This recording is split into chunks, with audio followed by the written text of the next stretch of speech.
नमस्कार और आज की बड़ी खबरों में आपका स्वागत है और मैं हूं आपके साथ निशा भारद्वाज। और आज के बुलेटिन में बात करेंगे कि कैसे यूपी के बच्चों को मिली बड़ी सौगात। बताएंगे आपको जियाउर रहमान बर्क की कैसे बढ़ी मुश्किलें। दिखाएंगे आपको आतिशी ने क्यों सीएम से मांगा मिलने का समय। और बुलेटिन के आखिरी में देखेंगे पाकिस्तान के आतंक की पोल कैसे खोलेंगे गुलाम नबी आजाद। लेकिन दिन भर की तमाम खबरों से पहले एक नजर डालेंगे सुर्खियों पर। इंग्लैंड दौरे के लिए टीम इंडिया का ऐलान, शुभमन गिल होंगे टेस्ट टीम के कप्तान। जम्मू कश्मीर के पुंछ पहुंचे राहुल गांधी, पीएके गोलीबारी में प्रभावित परिवारों से की मुलाकात।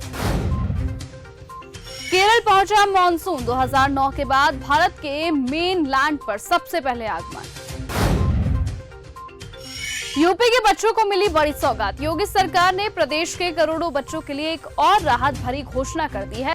राज्य सरकार ने कक्षा 1 से 8वीं तक के बच्चों के लिए यूनिफॉर्म के लिए 487 करोड़ रुपए की बड़ी राशि देने की मंजूरी दे दी है। सूत्रों के अनुसार मुख्यमंत्री योगी आदित्यनाथ 26 मई को लोक भवन में आयोजित एक विशेष कार्यक्रम में इस योजना के तहत बच्चों के अभिभावकों के बैंक खातों में सीधे पैसे भेजेंगे।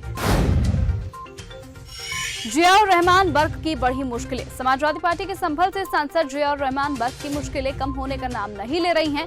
उन पर संभल में दंगा भड़काने की जांच चल रही थी। वहीं अब बिजली विभाग 1.91 करोड़ रुपए का जुर्माना लगा रहा है और उन पर कोई विकल्प नहीं बचा है। ये जुर्माना सांसद के घर बिजली चोरी की जांच के बाद लिया गया है। तो वहीं सांसद पर जुर्माने को लेकर संभल में चर्चाएं जोरों पर है।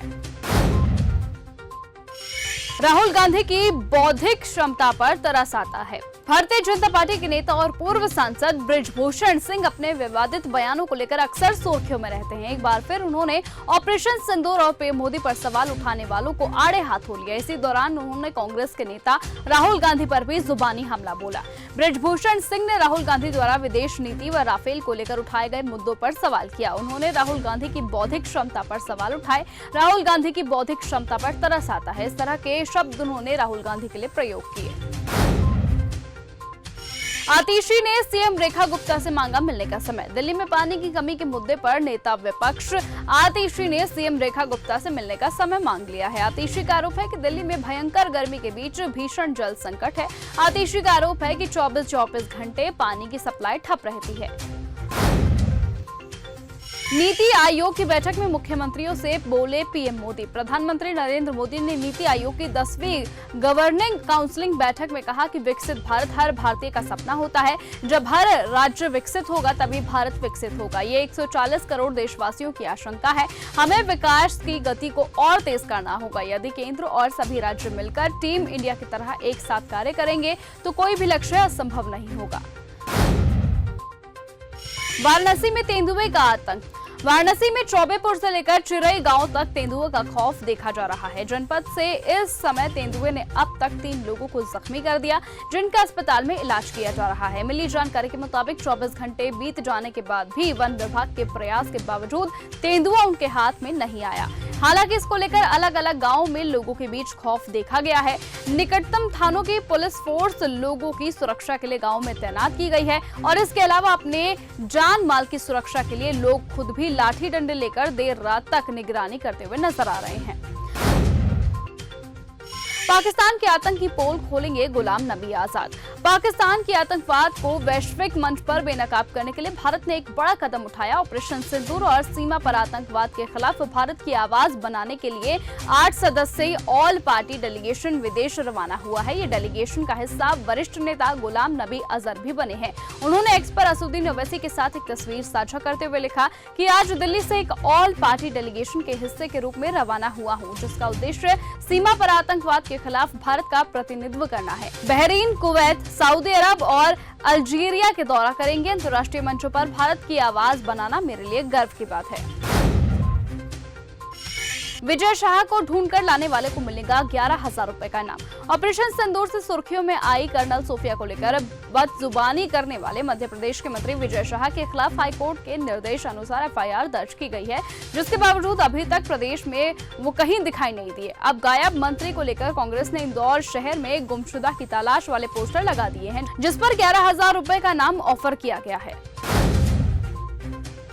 बिग बॉस का 19वां सीजन आएगा या फिर नहीं। कुछ ही समय पहले एक ऐसी खबर सामने आई थी जिसने बिग बॉस के तमाम फैंस को परेशान कर दिया था। कहा गया था कि बिजनेस एशिया जो इस शो को प्रोड्यूस करती है उसने अपने हाथ पीछे खींच लिए है। ऐसा कहा जा रहा था कि इसके बाद बिग बॉस के अगले सीजन पर खतरा मंडरा सकता है। हालांकि ऐसा नहीं हुआ। बिग बॉस 19 का इंतजार कर रहे लोगों के लिए खुशखबरी सामने आई है। रिपोर्ट्स की माने तो अब बिग बॉस को इंडिया में प्रोड्यूस किया जा रहा है। इस खबर से जाहिर है कि इस शो का अगला यानी 19वां सीजन आ रहा है। हेरा फेरी 3 से ऑफिशियली बाहर हुए परेश रावल। हेरा फेरी 3 को लेकर पिछले हफ्ते एक दिल तोड़ने वाली खबर सामने आई थी कि परेश रावल अब बाबू भैया के रोल में नहीं दिखेंगे। परेश रावल ने बॉलीवुड हंगामा के मुताबिक खुद इस बात की पुष्टि की थी, जिसके बाद विवाद बढ़ गया और फिल्म बनाने वाले production house Cape of Good Films ने परेश रावल पर 25 करोड़ रुपए का मुकदमा दर्ज कर दिया। बता दें ये प्रोडक्शन हाउस अक्षय कुमार का है। क्या केबीसी से अमिताभ बच्चन की होगी विदाई? बॉलीवुड के महानायक अमिताभ बच्चन पिछले 25 सालों से टीवी के सबसे पॉपुलर शोज में से कौन बनेगा करोड़पति को होस्ट करते आ रहे हैं। साल 2000 में केबीसी की शुरुआत हुई थी और अब तक वो ही इस शो की कमान संभाल रहे थे। बीच में एक सीजन को शाहरुख खान ने भी होस्ट किया था, लेकिन मेन चेहरा बिग बॉस ही थे। हालांकि अब लगता है कि उनका सफर इस शो से खत्म हो रहा है। हार्वर्ड यूनिवर्सिटी को अपने तरीके बदलने होंगे। जब पूछा गया कि क्या अमेरिकी सरकार हार्वर्ड विश्वविद्यालय की तरह अन्य विश्वविद्यालयों को भी अंतर्राष्ट्रीय छात्रों को दाखिला देने से रोकेगी, तो अमेरिकी राष्ट्रपति डोनाल्ड ट्रंप ने कहा, हम इस पर विचार करेंगे। हार्वर्ड को अरबों डॉलर का भुगतान किया गया है। उनके पास $52 बिलियन का अनुदान है। ये देश अरबों डॉलर का भुगतान कर रहा है और फिर छात्र ऋण देता है। हार्वर्ड को अपने तरीके बदलने होंगे।